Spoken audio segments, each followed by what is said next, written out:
proteksyon ka ba hindi lang sa pisikal kundi sa espiritual? Ang habak de bala ay isang malakas sa proteksyon na nagbibigay ng kaligtasan sa katawan at espiritu. Gamit ang mga bibihirang pangkalikasang sangkap na pinagsama-sama ng 6 na antengeros sa Negros. Sa paniniwalang Pilipino, ang basyo ng bala, isa sa mga tinuturing na mabisang pangontra laban sa masamang nilalang, elemento, enerhiya, kahit na mga tao. Idagdag pa ang pagkokonsagra ng 6 na antingero mula sa Negros. Hindi lang ito laban sa espiritual na panganib kabayan, kundi laban ito sa negatibong enerhiya at masamang intensyon ng tao. Sa mundong puno ng galit, intriga at hindi may paliwanag na bigat, ang pinakamalaga ay ang paniniwala na hindi ka basta-basta matitinag. Habak de bala, hindi lang proteksyon, kundi simbolo ng lakas ng iyong spirito. Kung interesado ka kabayan, i-click lang ang yellow basket or visit ang shop ng Likha Merchandise.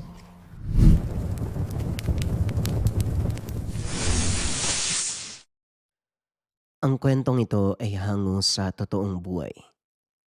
Mula ito sa isa nating kabayan na itago na lamang natin sa pangalang Mayong. Taong 2000, probinsya ng Sarangani. Magmula pa noon, marami ng usapin na gumagaling dahil sa kanilang paniniwala. May mga pamamaraan ng panggagamot na nagmula sa mga hindi karaniwang salita. Nung una, ayaw maniwala ni Mayong dahil lumaki siya ng walang pinaniniwala ang Diyos o kahit walang sinong sinasamba. Wala rin sa pamilya niya ang lumapit sa simbahan o kahit ribulto ng santo sa bahay. Naging maayos ang pamumuhay sa kabila ng kawalan ng pananalig. Subalit unti-unting nagbago ang lahat magmula nang makaramdam ng sakit ang ina. Hindi na mamukaan dahil dahan-dahang nasisira ang katawan.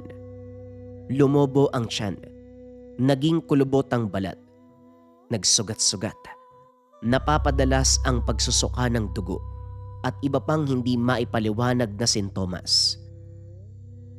Ilang ospital na rin ang sumuri pero panay bigay lamang ng reseta.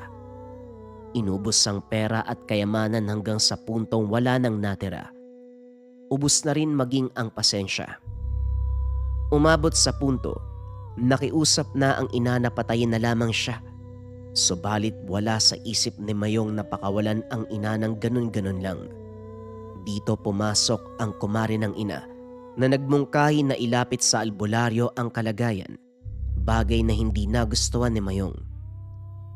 Yung mga albularyo na yan, yung mga pinaniniwalaan yung Diyos o mga santo, kung totoo yan, sa una pa lang sana nagparamdam na siya. Kung talagang anak tayo ng kung sino mang may likha, sana hindi tayo binibigyan ng anumang sakit. Pero ano nangyari, tignan mo ang nanay ko. Nagdurusa, sakit yan eh. Wika ni Mayong. Mayong, huwag mong pagdudahan ang pananalig.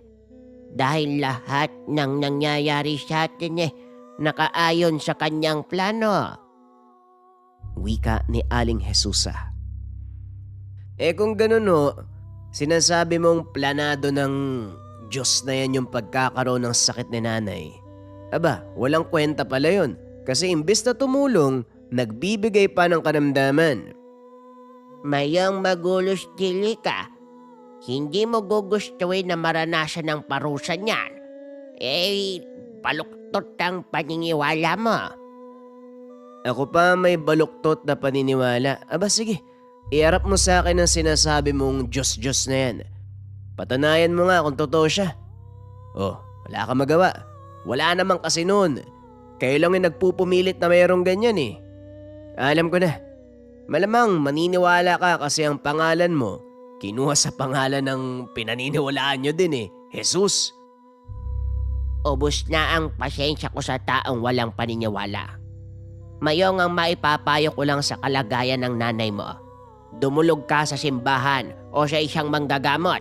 Sigurado ko, matutulungan ng kondisyon ng nanay mo kung ayaw mo siyang mamatay. Mabuti pang kumilos ka na ngayon. Nakasulat sa papel na ito ang taong hahanapin. Nandyan lang din yan sa lugar. 2 yan, isang pari at manggagamot. Desisyon mo kung susunod ka. Wika ni Aling Jesusa, sabay lapag ng pinagsulatang papel sa mesa. Hindi to pinansin ng binata. Bumaling sa ina na hirap na sa paghinga. Mulat ang mga matang nakatitig sa kawalan. Wala ng emosyon. Nay, habaan niyo lang po ang pasensya. Huwag kayo magpapatalo sa sakit na yan, ha. Hayaan niyo na rin si Aling Jesusa. Kung ano man ang sinasabi niya tungkol sa Diyos-Diyos na yan. Anak bakit hindi natin subukan?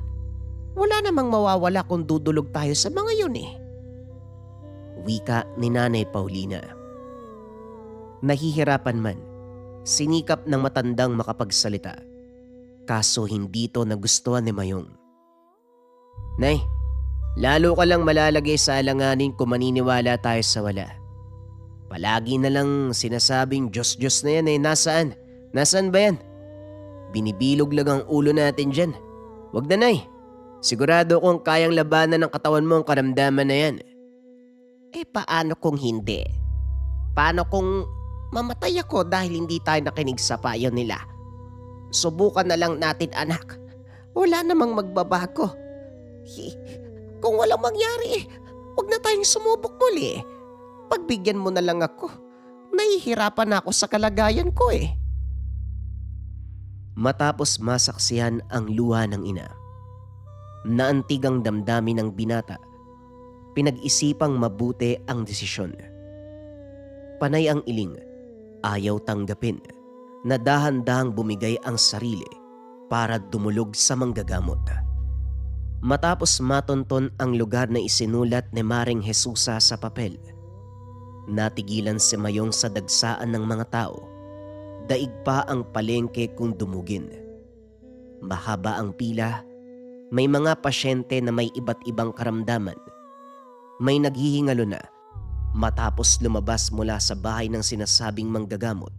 Umayos ang pakiramdam. Meron pang lumobo ang katawan na kaagad ding naibalik sa dating kalagayan. Iyo, sa bandang yun kayo pumesto ng kasama mong pasyente para madaling makapasok sa tanggapan kapag tinawag na. Manong, ikaw ho ba yung manggagamot? Ano po yung ginagawa nyo para mapagaling ang mga tao? Hindi ako manggagamot dito. Ako si Amboy, utusan lang. Umaalalay sa mga pasyente, sige na, doon kayo pumila. Sandali lang ho. Ano po ba talaga ang ginagawa sa loob? Bakit lumalabas silang wala ng karamdaman? Mahahalatang baguhan ka pa dito. Iho, masasagot lahat ng tanong mo sa oras na makapasok ka sa tanggapan ni Manong Gregorio. Sige na, umusog na kayo doon para hindi marangan ng daanan.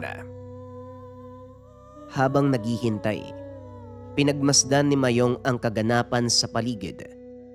Tanghaling tapat na, subalit dumarami pa rin ang dagsaan. Sa isip ng binata, nandito na lahat ang mga karamdaman na iniinda ng iba't ibang pasyente. Matagal pa bago sila naasikaso, kung kaya't nagkaroon ng oras para mapakinggan ang usapan ng mga tao. Walang maririnig kundi papuri para sa manggagamot. Amboy, mukhang mas maraming pasyente ngayon kumpara sa nakaraang araw. Alam mo, bilib na bilib talaga ako kay Manong Gregorio.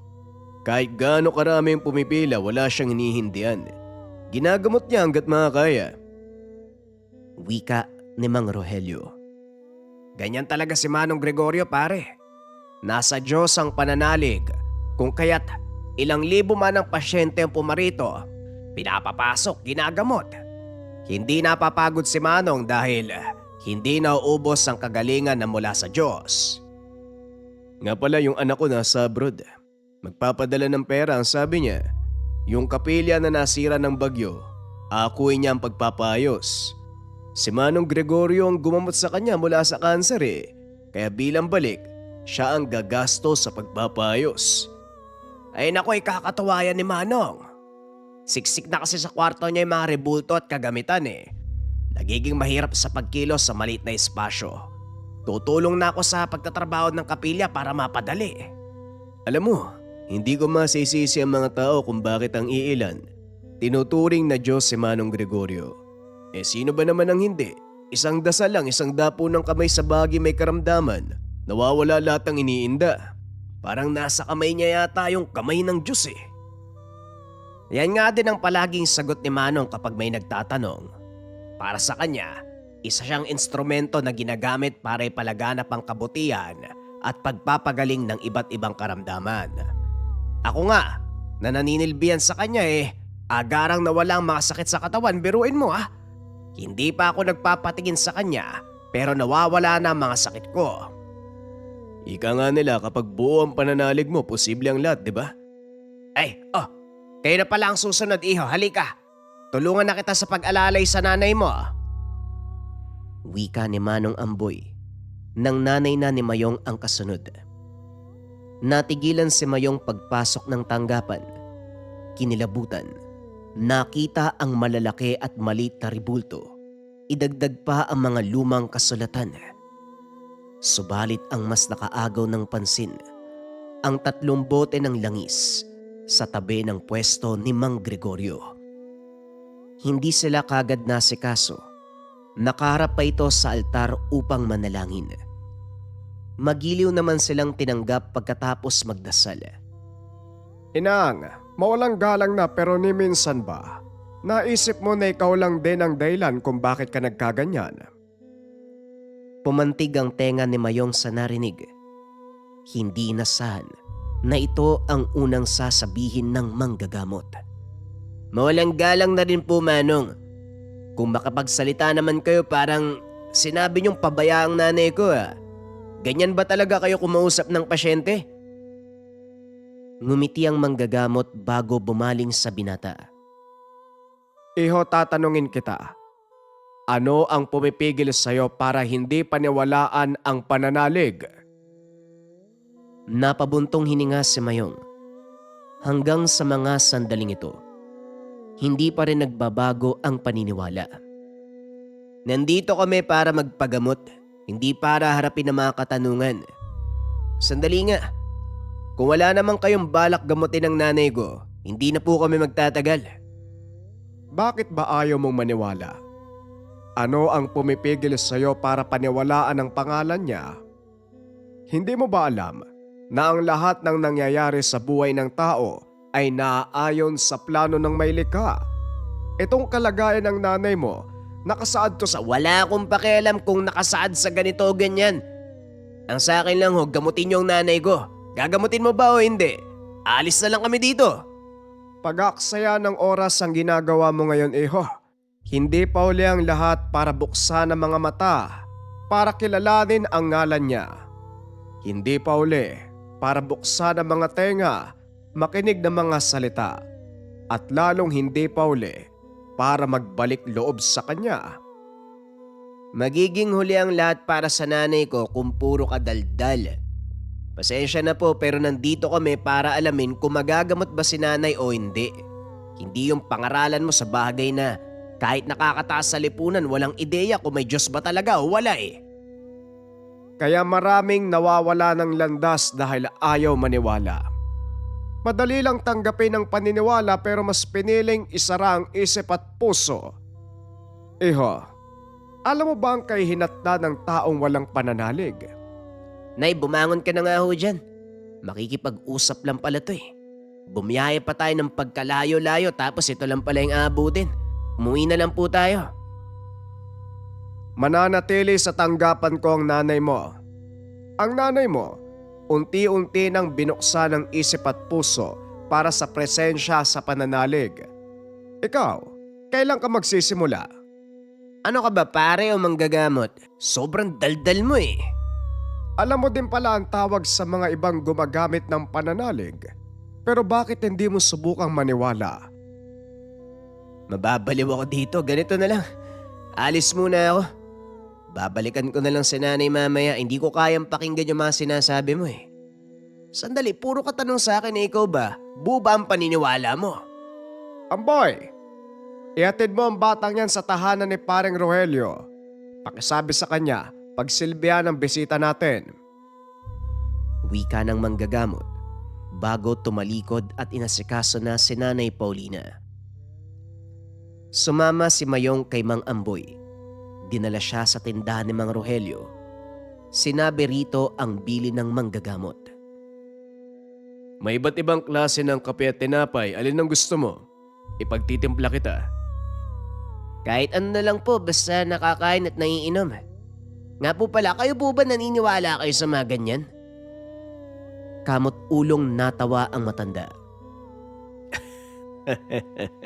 Pasensya na. Ngayon pa lang kasi ako nakarinig ng ganyang tanong eh. Dito kasi sa lugar namin, buo ang paniniwala ng mga tao.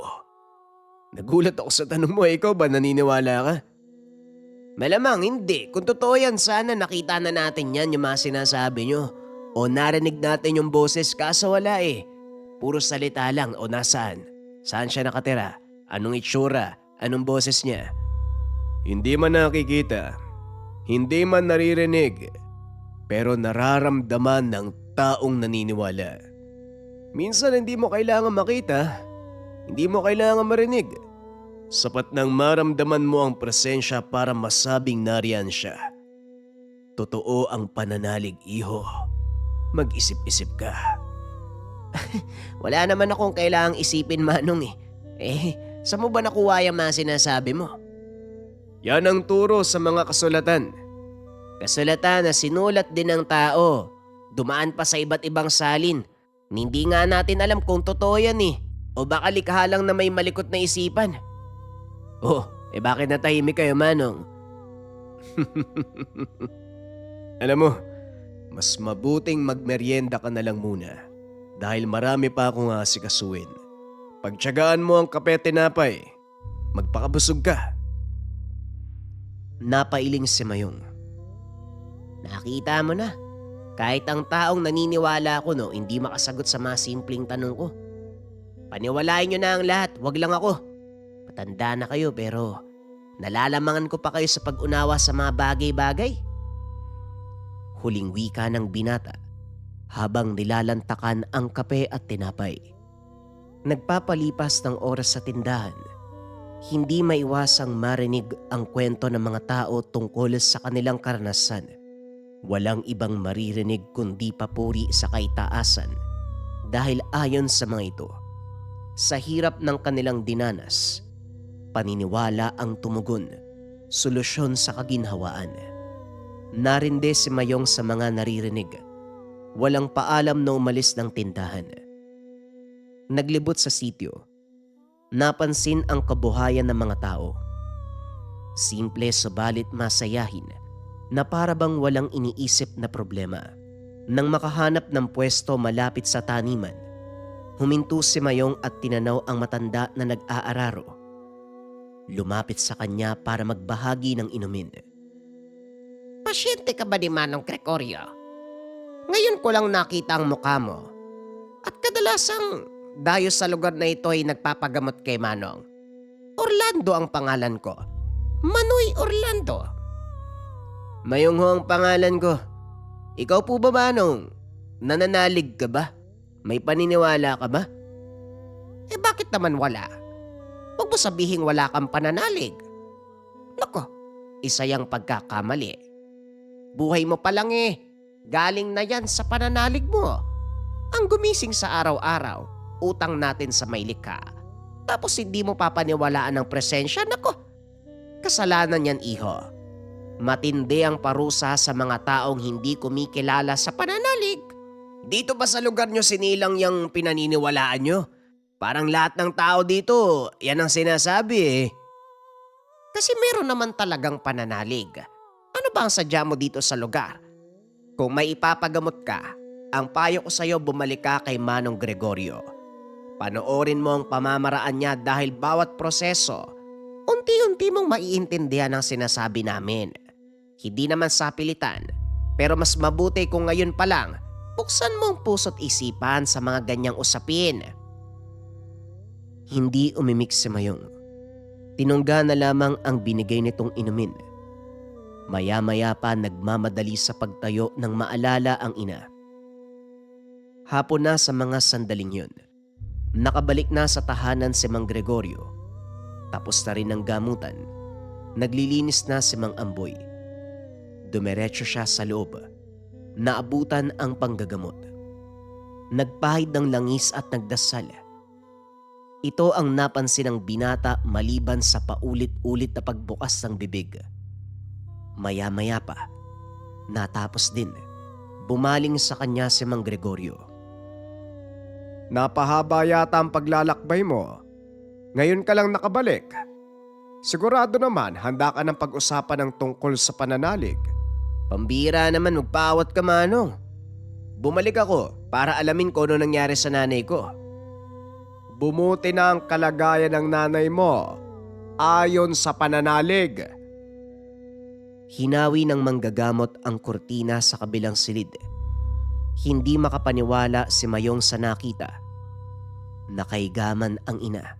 Nasa mahimbing na pagtulog. Bumalik sa normal ang kalagayan ng katawan. Wala na ang panglolobo ng tiyan. Makinis na muli ang balat. Maayos na maayos. Hindi makapaniwalang tumitig kay Manong Gregorio. Ano ang ginawa niyo? Paano niyo pong napagaling si nanay? Napangiti ang matanda. Magagalit ka na naman kapag sinabi ko.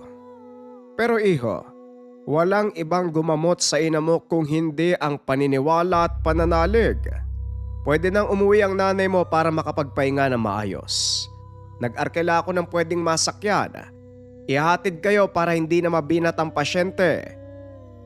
Natahimik si Mayong. Napaupo sa tabi ng higaan. Habang nakatitig sa ina. Unti-unting napukaw ang damdamin. Hindi maiwasang maiyak sa labis sa tuwa. Nang magkamalay at kaya ng kumilos, bumiyahe na pauwi. Sumalubong si Maring Jesusa na malawak ang ngiti. Akala ko sa simbahan kayo dumulog. Sa albularyo pala. Kumusta naman ang pakiramdam mo, Mare? Sigurado ko, wala ka nang nararamdaman dyan sa kaloob-looban mo. Maraming salamat, Mare, kung hindi dahil sa'yo, patuloy ako magdurusa. Nga pala, tanggapin mo ito bilang pasasalamat ko. Mare, hindi ko binigay ang pangalan ni Manang Gregorio para bayaran ako. Ang sa akin lang mabawasan ang sakit na daladala mo.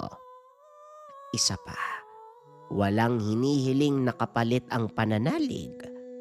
Ang kailangan mo dito ay buong tiwala, lalong-lalo na sa anak mong si Mayong. Pero Mare, sa totoo lang napagtanto ko, nariyan pala talaga ang may likha para tumulong. Narinig ko sa dasal ni Manong Gregorio, sa bawat pahid ng langis, sa bawat pagbasa ng dasal, damang-dama kong presensya ng Diyos. Ang gaan sa pakiramdam, naging klaro ang isipan ko. Yung sakit na matagal ko nang iniinda, natauan ako, Mare. Totoo talagang may amang may likha. Tunay talaga ang Panginoon, Mare.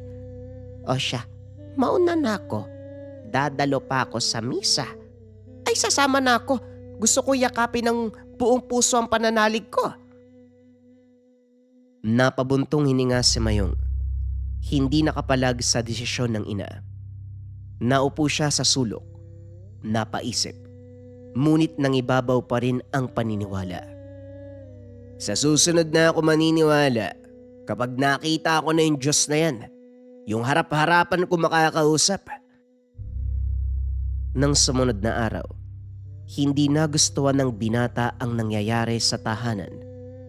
Kaliwat kanan ang naglalaki ang rebulto. Maging ang pintuan halos sabitan na ng kung ano-ano.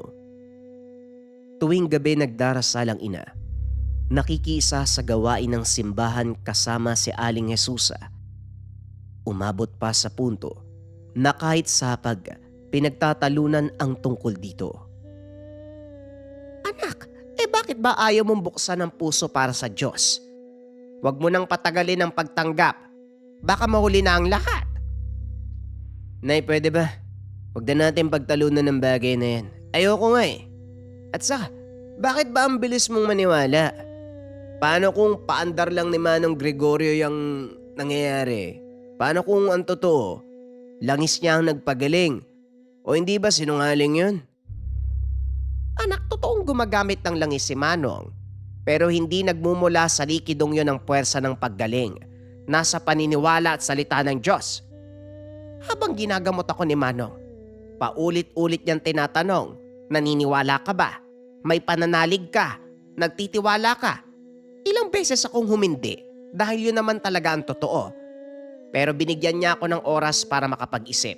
Hanggang sa muli niya akong tinanong, sa puntong yon ang sagot ko ay oo.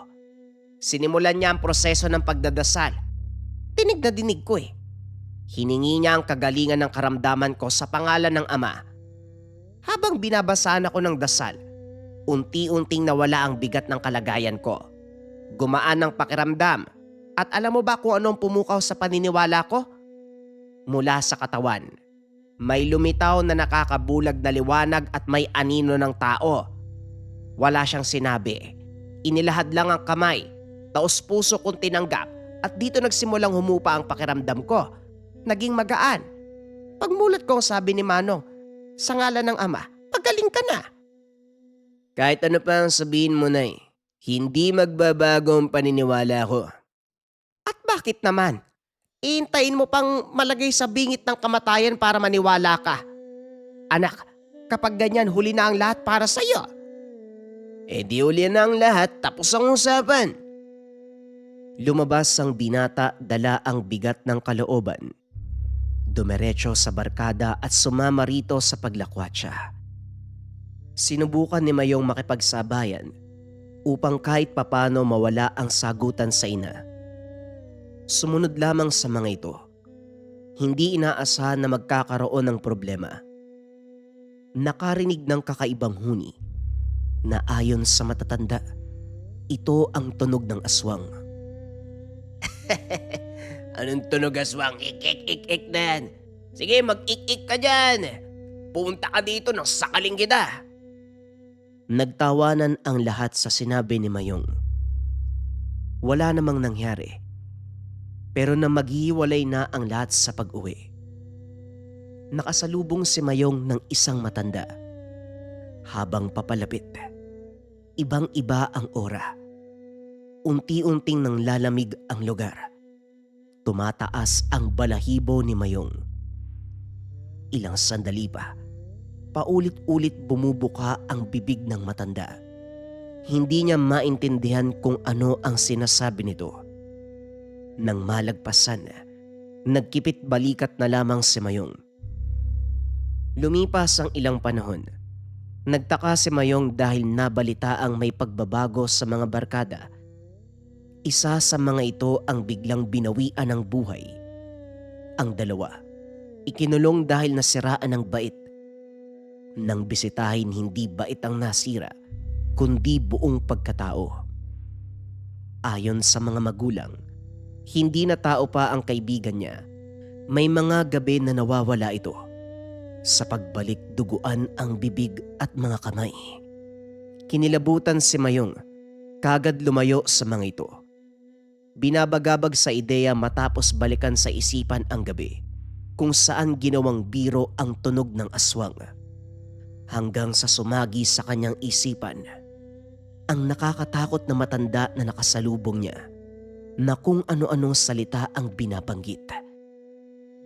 Kakagaling ko lang sa simbahan. Nakausap ko yung nanay ng kaibigan mo ah. Bakit ganun ang nangyari kay Jonel? Parang naging hayop daw, nababaliw. Halimaw daw eh. Ang sabi ko, dalin kay Manong Gregorio.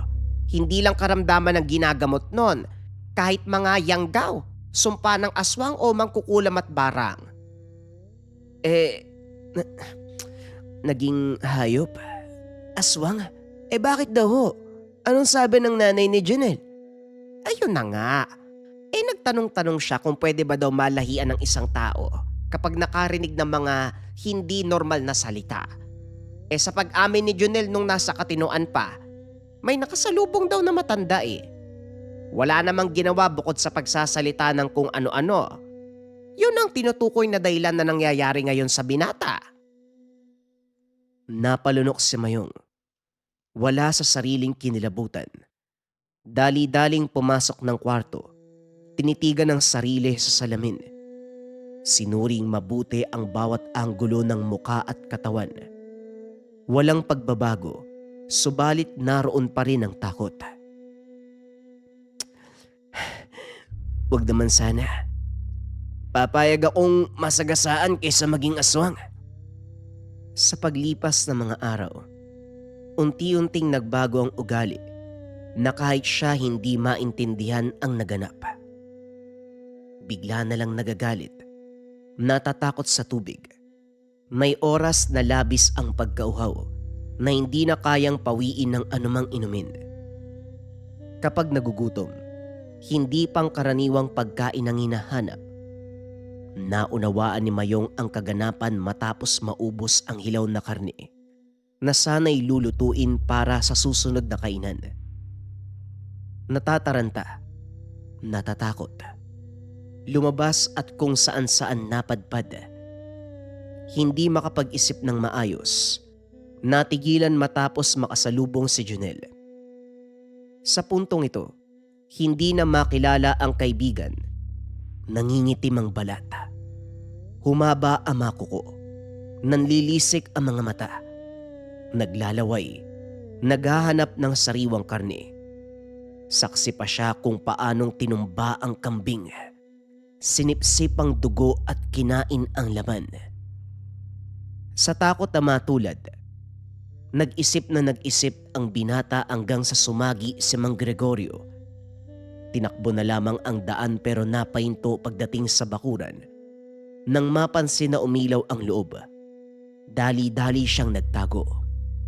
Isa sa pumigil ay ang malaman ni Manong Gregorio na nandito siya para magpagamot. Gayong hindi naman siya naniniwala sa pananalig.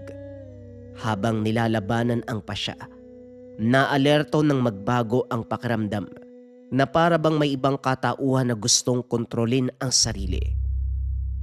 Nagsimula na ding mag-iba ang tingin sa nakapastol na hayop sa silong ng kabayan. Sa takot na matulad sa kaibigan, dali-daling kumatok sa tahanan ni Manong Gregorio. Tinanggap siya ng matanda ng walang pag-uusisa. Binabad nito ang hintuturo sa langis at saka ginuhita ng simbolo ang noo ng binata. Nagbuklat ang libro. Ilang ulit ginawa ang simbolo. Maya-maya ay humupa ang karamdaman. Natutuwa ako makita ka sa kalagayan na to. Hindi sa sitwasyon na naghihirap ka. Naisip mong pumunta rito at tangkilikin ang pananalig. Huwag mo nang ipagkaila. Halata sa mga mata mo. Pero medyo nakakalungkot ng kaunti kung kailan ka nakakaranas ng alanganin sa buhay, doon mo tatanggapin ang pananalig. Pero hindi bale, hindi pa naman huli ang lahat. Pero wala akong balak na sumamba ng sagad. Katulad ni nanay, gusto ko lang magpagamot at gumaling. Yun lang. Alam mo ba kung saan nagsisimula ang tunay na paggaling? Sa pananalig, pagkilala at pagtanggap. Ang katulad ko, sa salita at pananampalataya nagbumula ang lakas. Pero kagaya mo rin ako noon hindi naniniwala. Malayo ang loob sa anumang may kinalaman sa pananalig. At katulad mo, dumaan ako sa karanasan na nagtulak sa akin para kumapit sa pangalan ng Ama. Nasa bingit ako ng kamatayan, pero nang taos-puso ko siyang tinanggap, nagkaroon ng himala Nakikita mo mga peklat na to. Hindi mabilang ang bala ng baril na bumaon sa katawan ko. Pero sa ngalan niya nalampasan ko ang kamatayan. At yon ang simula kung bakit ako pumasok sa panggagamot. Ano po bang punto ng kwento mo? Sa tingin niyo ho ba matitinag ako? Pasensya na, pero hindi mangyayari yan. Umuwi ang binata at sa paglipas pa ng mga araw, bumalik ang St. Thomas. Biglaan ang paglala. Umabot sa punto na nasaktan si Nanay Paulina.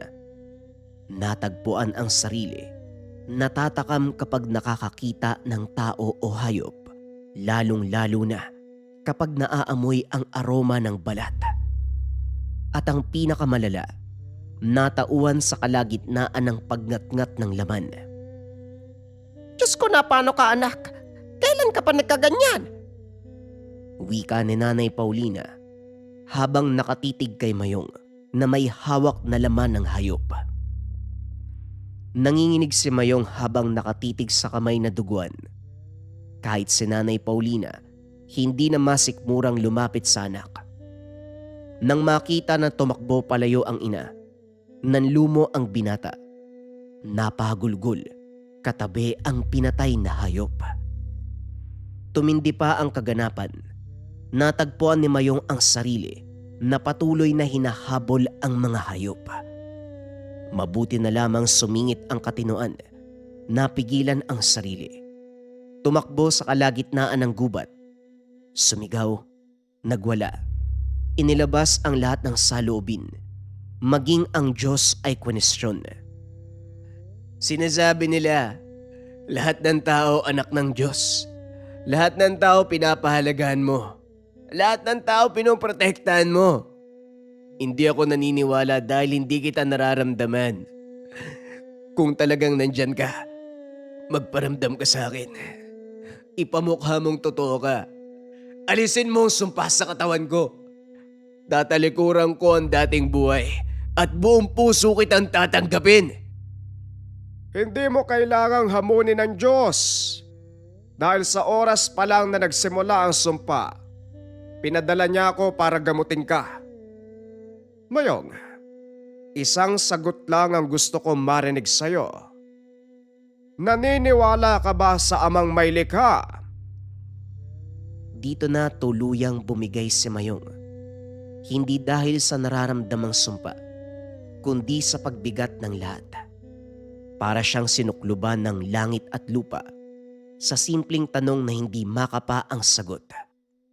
Blanko ang isipan, subalit pinilit tumango.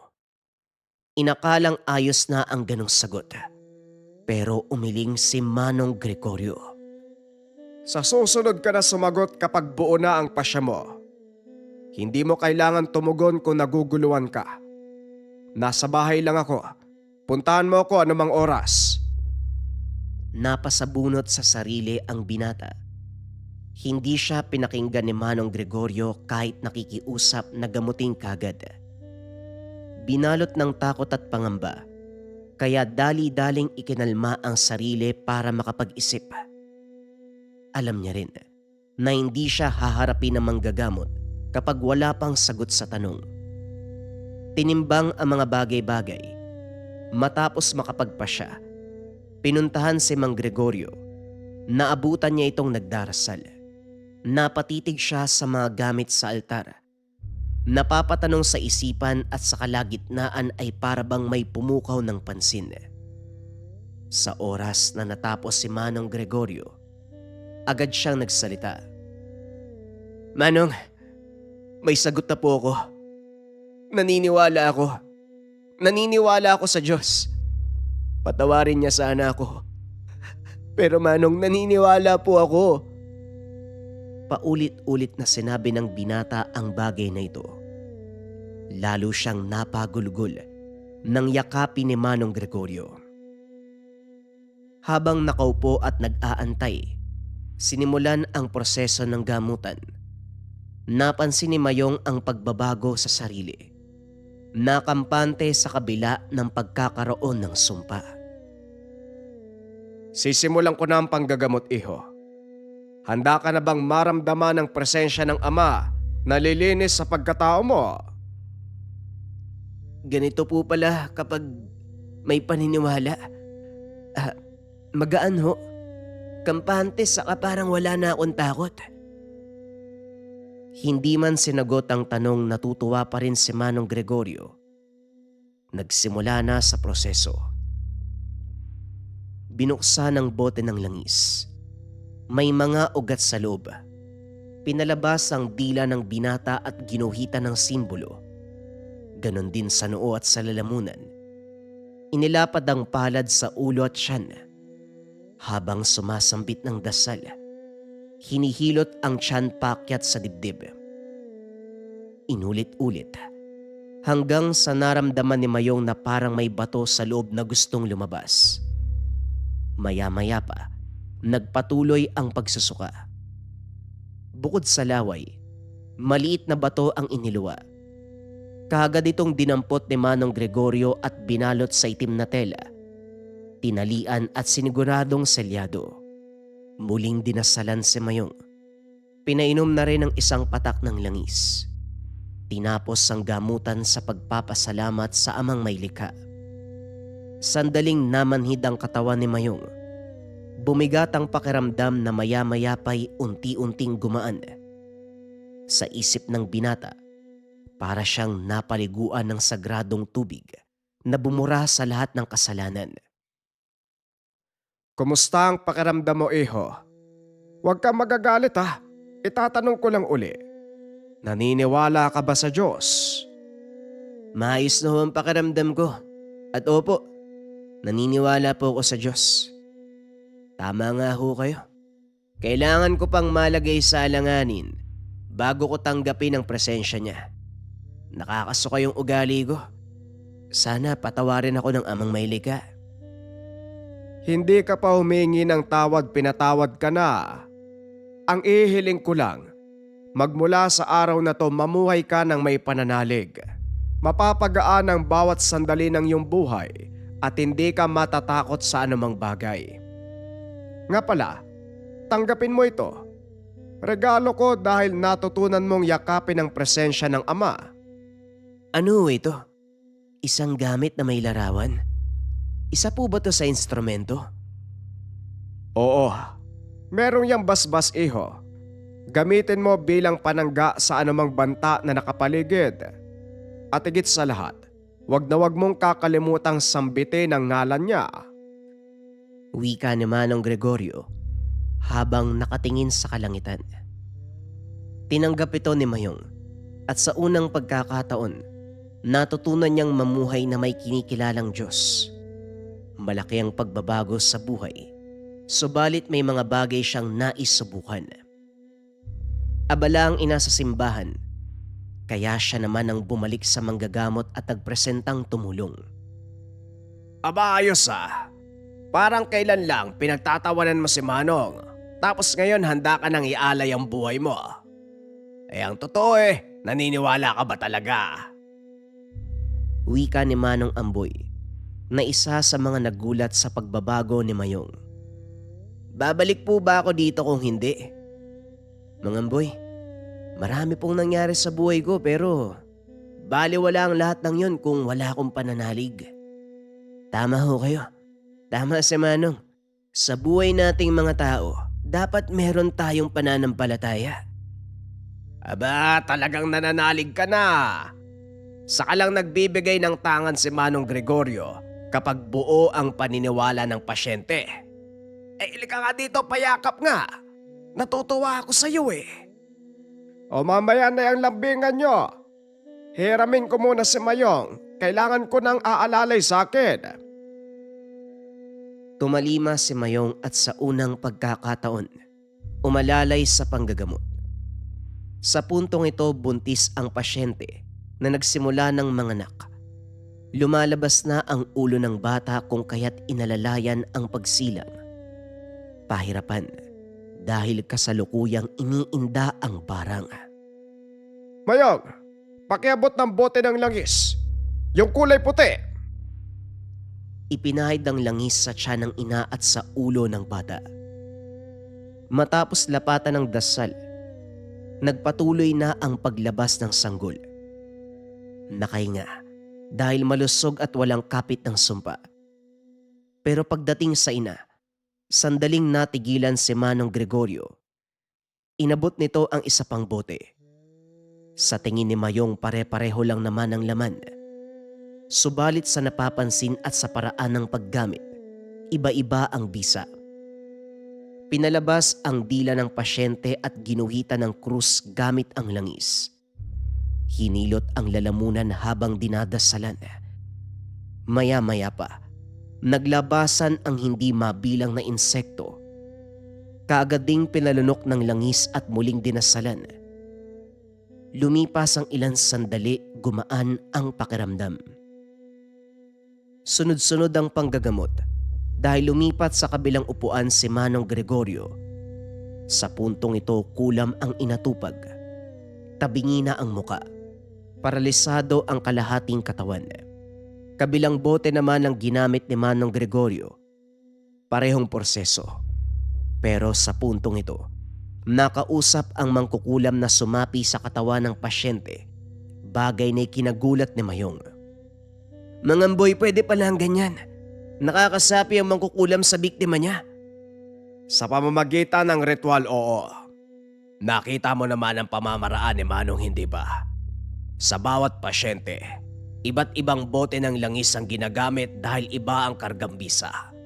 Depende sa kondisyon ng pasyente. Pero lahat ng yan may basbas ng salita mula sa Diyos. O siya, umalalay ka na roon para mapadali ang panggagamot niya. Katulad ng sinabi nito, iba't ibang bote ng langis ang ginamit ni Manong Gregorio. Depende sa kalagayan ng pasyente. Pero ang kinakasabikan sa lahat, ang muling pagkasaksi ng panggagamot sa Yanggaw. Sa puntong ito, si Jonel ang dinulog na pasyente. Napatanda ng krus si Manong Gregorio. Nagpupumiglas ang nakataling binata. Parang asong baliw na kulang na lang ay kumagat. Pare, nakatikim na ng laman ng tao ang anak mo. Hindi ko may papangako na mapapagaling siya pero gagawin ko ang lahat na makakaya. Hilingin ko munang lumabas kayo lahat. Kami ni Mayong ang aasikaso dito. Amboy, pakialalayan muna sa labas. Inihanda ang mangkok. Hinalo ang langis na mula sa 3 bote. Habang dinadasalan ito sa harapan ng altar, inasikaso naman ni Mayong ang pagbabantay sa nakataling pasyente. "Jonel, pare, hindi mo ba ako nakikilala? Ako to, lumabang ka. Huwag mo hayaang lamunin ka ng sumpa. Gumaling ako dyan, pare, nung hindi ako sumuko eh. Tignan mo ako. Magtiwala ka sa Diyos, pare. Isipin mo siya. Humiling ka sa Kanya. Siya ang makakatulong sa'yo. Pare!"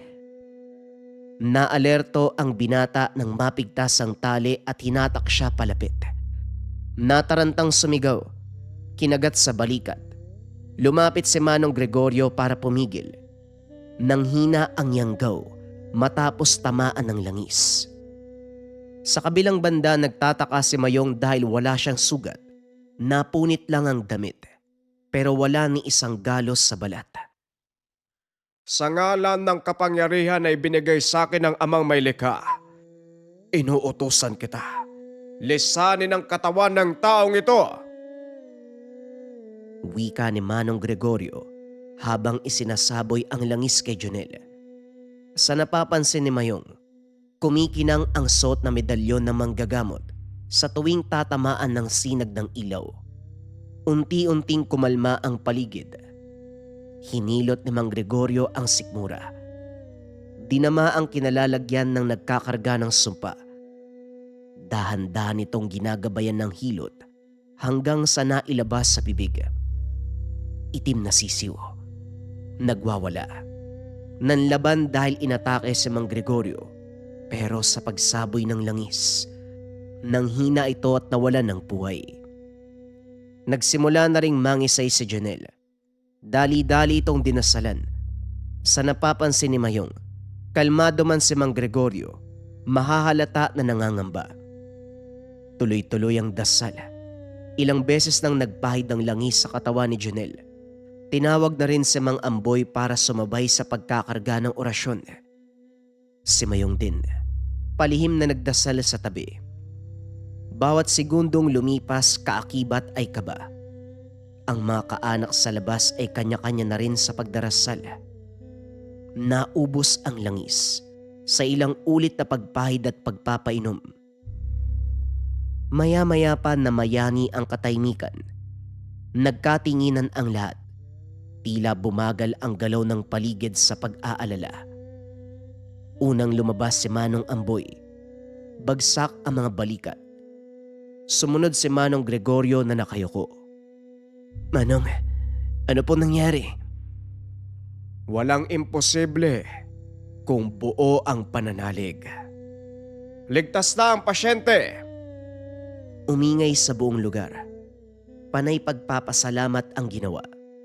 Maging si Mayong ay nagdasal ng pasasalamat. Aba, ngayon lang kita nakita nagdasal ah. Malaki na ang pinagbago mo, Mayong. Ipagpatuloy mo nang tuluyang manahan sa iyong pagkatao ang presensya ng Ama. O siya, magdiwang tayo. Sa awa ng ating Panginoon, ligtas na si Junel. Nagsalo-salo ang lahat. Sa kabilang banda lumapit si Mayong kay Manong Gregorio. Lakas loob na humiling sa manggagamot. Manong, pwede ba dito na lang ako sa paggamutan nyo? Handa ko ialay ang buhay ko para pagsilbihan ng Ama. Nakita ko po kung paano siya kumilos. Kung paanong nagpapagaling ang bawat salita. Itong tanga na binigay nyo, naramdaman ko po yung proteksyon ng inatake ako ni Junel eh. Walang sugat, walang galos. Kagaya ng sinabi nyo, kapag buo ang pananalig, protektado ka sa anumang banta. Yan ang inaantay kong marinig mula sa'yo. Pero hindi ka pwedeng ampunin dito ha. May nanay ka na kailangang uwian. Isipin na lang natin na trabaho ito. Pupunta ka rito sa oras na kailangan ng serbisyo mo. Magsisimula ka bukas sa bukas bilang alagad ng Amang may likha. Tuwang-tuwa ang binata. Iba ang dulot na saya sa kanya. Katulad ng sinabi ni Manong Gregorio, sinimula ng binata ang serbisyo pagsapit ng kinabukasan. Katulad ni Mang Amboy, umalalay at nag-asikaso sa mga dumadagsang pasyente. Kung minsan naman tumutulong sa loob o hindi kaya sumasama kay Manong Gregorio kapag may bibisitang pasyente sa ibang lugar. Habang tumatagal, hindi na namalayan ang paglipas ng panahon at sa mga sandaling ito, lalo pang naunawaan ng binata ang presensya at kahalagahan ng pananalig, pagtitiwala at paniniwala. Umabot sa punto na lalong tumanda si Manong Gregorio sa kondisyon na halos hindi na makatayo sa kinauupuan kasabay ng panglalabo ng paningin. Si Mayong ang pumalit sa tungkulin. Nariyan pa rin naman ang matanda, patuloy sa paggabay. Hindi lang sa barang, kulam, ordinaryong karamdaman ang napagaling, maging biktima ng yanggaw. At sa panahon ng pamamahinga, minsan naisip ni Mayong kung paano siya humantong sa ganitong gawain. Kung babalikan ang nakaraang buhay, wala siyang kinikilalang Diyos. Pero ngayon, nabubuhay sa pananampalataya. Ginawang agahan at hapunan ang pagdarasal. Ang dating binata na walang kinikilalang Diyos, ginampanan ng tungkulin ng pagiging isang manggagamot.